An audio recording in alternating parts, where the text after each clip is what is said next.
வணக்கம் ட்ரீமர்ஸ், நான் உங்கள் ட்ரீம் சேஞ்சர். கௌபாய் வீப்பான எபிசோட் நம்பர் 2 தாங்க பார்க்க போகிறோம். எபிசோடு ஓப்பனிங்கே பாத்ரூம் தானங்க சீனை காமிக்கிறாங்க. இந்த எபிசோடுக்கான வில்லன் யாருன்னு பார்த்தீங்கன்னா அப்துல் ஹக்கீம். இவன் என்ன பண்ணுவான்னா, பெட்ஸெல்லாம் கடத்தி கொண்டு போய் அங்கே ஓனர்கிட்ட நல்ல பேரம் பேசி நல்ல விலைக்கு வாங்கி பணக்காரன் ஆகிறது தான் இவனோட மோட்டிவே. அதே மாதிரி ஒரு டாக் இருக்கும். சயின்டிஸ்ட்லாம் அந்த டாக்கை பற்றி ரிசர்ச் பண்ணிகிட்டு இருப்பாங்க. அந்த லேபில் இருந்து அந்த டாக்கை தூக்கிட்டு வந்து இவன் நல்ல விலைக்கு வித்தரலான்ட்டு தூக்கிட்டு வந்துடுவான் ஒரு பொட்டிக்குள்ளே வச்சு. அந்த சயின்டிஸ்ட்டும் ரவுடிங்க மாதிரி ஆகி அவனை ஃபாலோ பண்ணி அடிக்க வருவானுங்க.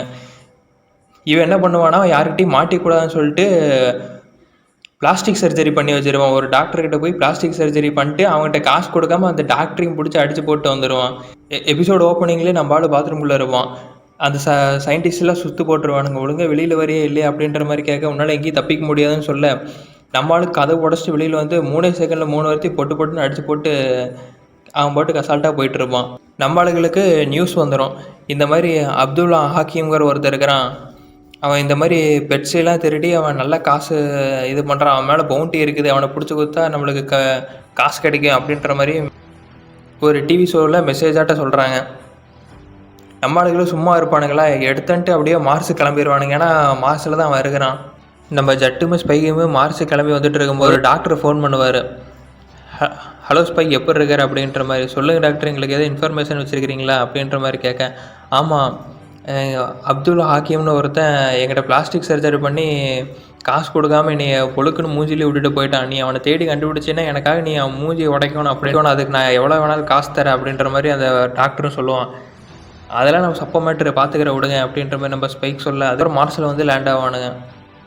அப்புறம் அப்துல் ஹக்கீமு நேராக ஒரு பாருக்கு போகிறான். பாருக்கு போய் சரக்கு கேட்க, அவனும் சரக்கு எடுத்து வைக்க, பக்கத்தில் இருக்கிறவன் சரக்கு எடுத்து குடிக்கிறன்னு தெரியாதனமா அவன் மேலே இடிச்சிருவான். அவனும் சாரி தெரியாமல் இடிச்சிட்டேன் அப்படின்ற மாதிரி கேட்க, அவனும் கண்டுக்காமல் கம்முன்னு நிற்பான். இவன் அப்படியே விட்டு போயிருக்கலாம்ல, திருப்பி சாரி கேட்பான். வெளியில் வர ஓனாயினை மடியில் எடுத்து விட்டுக்கிட்ட மாதிரி சாரியாடா கேட்குற அப்படின்னு சொல்லி அவன் குடிக்கிற சரக்கில் கரப்பாம்பூச்சி கொடுத்து அவன் வாயில் வச்சு ஊற்றி விட்டு அவனை அடித்து போட்டு அதுக்கப்புறம் வெளியில் வருவான். ஆனால் அவன் வச்சுருந்த சூட்கேஸை இன்னொருத்தன் தூக்கிட்டு போய் விட்டுருந்து பொட்டி அடிச்சுட்டு ஒரு வண்டியில் தப்பிச்சு போயிட்டு இருப்பான். அப்படியே அந்த பொட்டியை நீக்கி பார்ப்பான், அவனே ஷாக்காயிருவான். அடுத்த சீனே அவன் ஒரு பெட் ஷாப்புக்கு போய் ஒரு விலங்காக பார்த்துட்டு இருப்பான் அந்த பொட்டியை கையில் வச்சுக்கிட்டு. திடீர்னு அந்த இடத்துக்கு நம்ம ஸ்பைக் வந்துடுவார். எப்படின்னா அவனுக்கு இன்ஃபர்மேஷன் கிடச்சிரும்.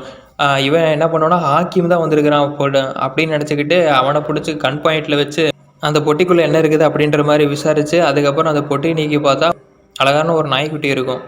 இது எந்த ஒரு பிரயோஜனத்துக்கு இல்லாத நாய். இந்த மாதிரி வகையான நாய் ரேராக இருக்கும், ஆனால் இது எதுக்கும் யூஸ் இல்லை, காசு அவ்வளோவுக்கும் விற்றாலும் காசு அவ்வளோவா போகாது, ஸோ இது சுத்த வேஸ்ட்டு, நீங்கள் என்கிட்ட கொடுத்தனாலும் உங்களுக்கு சல்லி பைசா கிடைக்காது அப்படின்ற மாதிரி அந்த பெட் ஷாப் ஓனர் சொல்லிடுவார். இதுக்காடா நான் வந்தேன் அப்படின்ற மாதிரி ஸ்பைக்கும் வந்துடுவார் அந்த கடையை விட்டு. நம்ம ஸ்பைக்கு ஒரு முட்டாளுங்க. எப்போ திருடனை பார்த்தாலும் அவன் அப்படியே கிராஸ் பண்ணி போவானே தவிர அவன் மூஞ்சி ஒரு தாட்டி ஊற்று பார்த்துருந்தாலே அங்கேயே அடித்து அவனை பிடிச்சி பவுண்டியை வாங்கிடலாம். இப்படித்தான் ஃபஸ்ட் எபிசோட்லேயும் பண்ணான். ஆசிமோ பக்கத்துலேயே அங்கே கை வெளியிட்டு இருக்கும்போதே பக்கத்துலேயே தான் நிற்பான். மூஞ்சியை பார்த்துருந்தானா அவனை அப்போவே பிடிச்சிருக்கலாம். அதே மாதிரி தான் அப்துல் ஹக்கீமும் அதே மாதிரி தான் 2 பேர் இழுத்தாப்பில் நடந்து வைக்குவானுங்க, ஆனால் பார்த்துக்க மாட்டானுங்க ஒருத்தனை. அதுக்கப்புறம் ஹாக்கியும் போய் திருப்பியும் அவங்ககிட்ட இருந்து அடிச்சு போன அவன் கன் பாயிண்ட் அவன் மேலே வைக்க திருப்பியுமாடா எத்தனை தாட்டி அப்படின்ற மாதிரி அவனும் சொல்ல, அதுக்கப்புறம் திருப்பி நீ என்கிட்ட அடிச்சுட்டு போன நாயை நானே திருப்பி எடுத்துக்கிறேன் அப்படின்னு சொல்லிட்டு அந்த நாயை எடுத்துக்க போவான். அந்த நாயை அவனை கடிச்சு விட்டு அங்கே பெட் ஷாப்பில்ருந்து ஓடி வந்துடும். அங்கே இருக்கிற எல்லா பெட்ஸும் தப்பிச்சு போயிடும். அந்த ஓனர் அம்மா, ஐயோ என் பெட்ஸை காப்பாற்றுங்க, யாராவது பிடிங்களே அப்படின்னு சொல்லி பதறி அடித்து அதுவும் வெளியே வர நம்ம ஸ்பைக்குக்கு அதை கேட்டுரும். ஸ்பைக்கும் ஹாக்கிமை பார்த்தவொடனே அவனை விரட்டிட்டு போக, நம்ம ஹாக்கிங்க அந்த நாயை விரட்டிட்டு போக 3 பேருமே ஒருத்தர் மாற்றி விரட்டிட்டு போவான். கடைசியில் ஆளுக்கு ஒரு வழியில் பிரிஞ்சு திரும்பி ஒரு பிரிட்ஜில் 3 பேரும் எழுத்தாப்புல மீட் பண்ணிக்குவாங்க. நம்ம ஸ்பைக்கும் ஹாக்கியும் மாற்றி சண்டை போட ஆரம்பிப்பாங்க. நம்ம ஸ்பைக் சொல்லவே தேவையில்லை, அவன் ஒரு கூலஸ்ட்டு கைங்க. சும்மா ஃபைட் அப்படியே கேஷுவலாக சண்டை விட்டுட்டு இருப்பான் அவன். அதுக்கப்புறம் அந்த நாய்க்கு போர் அடித்து போயிடுறீங்க, உனக்கு யாராவனுங்க சண்டை ஓட்டு கோமாளி மாதிரி சண்டை ஓட்டுக்கிறானுங்க அப்படின்னு சொல்லிட்டு பிரிட்ஜு கடையில் ஒரு போட்டு வந்துட்டுருக்கோம். அந்த போட்டில் ஏறி ஜம்ப் பண்ணிடும். அந்த இவனுக்கு 2 பேரும் அது ஜம்ப் பண்ணுறதை பார்த்து இவனுக்கு 2 பேரும் அது பின்னாடியே ஜம்ப் பண்ணிடுவானுங்க. அந்த டாக்கு சேஃபாக போய் இப்போ போட்டில் லேண்ட் ஆயிரும். அப்புறம் 2 பேர் ஜம்ப் பண்ணுறதை பார்த்துட்டு நம்ம அவனுக்கு 2 பேர் பின்னாடியே ஜம்ப் பண்ணுவானுங்களா. திடீர்னு ஸ்பைக் மூஞ்சில் அப்படியே அது தாவிரும். நம்ம ஹாக்கியும் வந்து அப்படியே போட்டில் பப்பர் பேன் உளுந்து கிடந்துருவான். அப்படியே போட்டோட அவனும் போயிடுவான். நம்ம ஸ்பைக் மேலே தாவச்சில ஸ்பைக்கும் அந்த நாயும் 2 பேருமே தண்ணியில் விழுந்துருவானுங்க. அதுக்கப்புறம் ஸ்பைக் வந்து அந்த டாக் எடுத்துகிட்டு ஜட்டுக்கிட்ட கொண்டு போயிடுவான். ஜட்டும் அந்த நாய்க்கு காலரை மாட்டி விட்டு ட்ராக்கிங் டிவைஸ் செட் பண்ணி, நீ என்ன பண்ணுறீன்னா தெருவில் இந்த நாயை கூட்டிகிட்டு போ, இந்த நாயை அடிக்க கண்டிப்பாக ஹாக்கிம் திரும்ப வருவான், அதுக்கப்புறம் நம்ம அவன் எங்கே கொண்டு போனாலும் அதுக்கப்புறம் நம்ம அவனை பிடிச்சிடலாம் அப்படின்ற மாதிரி பிளான் செட் பண்ணுவான். அவனும் காலரில் ட்ராக்கிங் டிவைஸ்லாம் மாட்டிட்டு நாயை வாக்கிங் கூட்டிகிட்டு போவான் ஸ்ட்ரீட்டில். நம்ம ஹாக்கிங்கு அப்போ தான் தண்ணிக்குள்ளேருந்து எந்திரிச்சு அப்படியே வந்துட்டுருப்பான். ஹாக்கிமு கடுப்பில் போயிட்டுருப்பான்.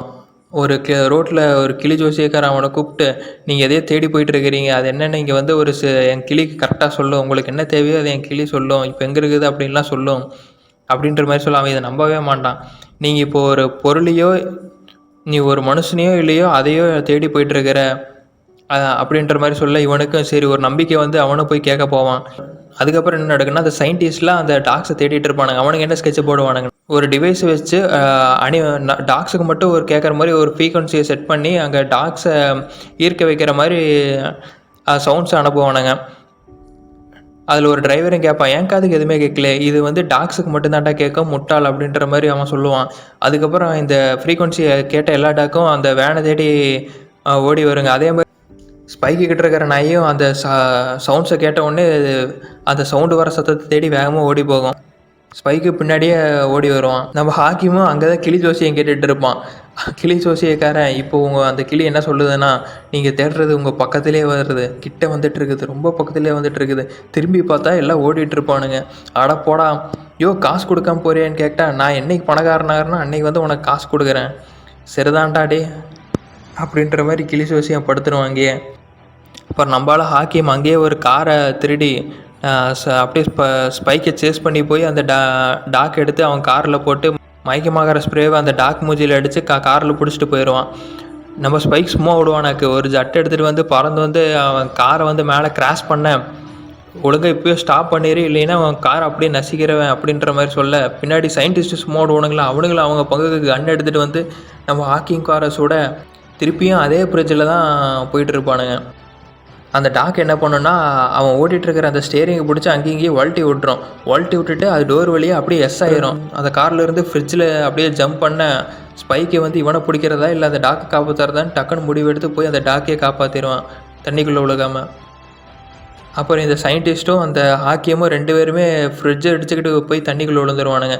அதுக்கப்புறம் அவனுங்களை போலீஸ் கேப்சர் பண்ணிடும். அடுத்த நாள் நியூஸில் ஒரு ஹாக்கியுமே அந்த சயின்டிஸ்ட்டையும் போலீஸ் அரெஸ்ட் பண்ணிடுவாங்கண்ணா.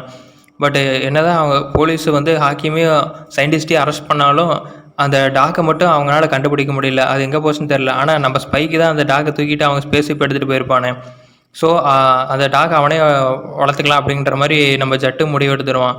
ஜட்டு ஸ்பைக்கு கிட்ட, நீ இனிமேல் இந்த டாக்குக்கு நீ தான் கமெண்ட்ஸ்லாம் கொடுத்து அதை பெட்டாக வளர்க்க போகிற அப்படின்ற மாதிரி சொல்லுவான். எனக்கு டாக்ஸு அண்டு குழந்தைங்களுக்கு பிடிக்கவே பிடிக்கும், ஏதாவது வேலை செய்யும்போது அது வந்து அவங்க பண்ணுறதுல இரிட்டேட்டிங்காக இருக்கும் அப்படின்ற மாதிரி நம்ம ஸ்பைக்கும் சொல்லுவோம். ஓகே கைஸ், இதோட இந்த எபிசோடு முடியுது. அடுத்த எபிசோடில் கௌபாய் பீப்போட டீமில் இன்னொரு கேரக்டர் வந்து ஜாயின் ஆக போகிறாங்க. அது ஒரு ஃபீமேல் கேரக்டர். உங்களுக்கு யாருன்னு தெரிஞ்சதுன்னா கீழே கமெண்ட் பண்ணுங்கள். ஓகே கைஸ், உங்களை அடுத்த எபிசோடில் சந்திக்கிறேன்.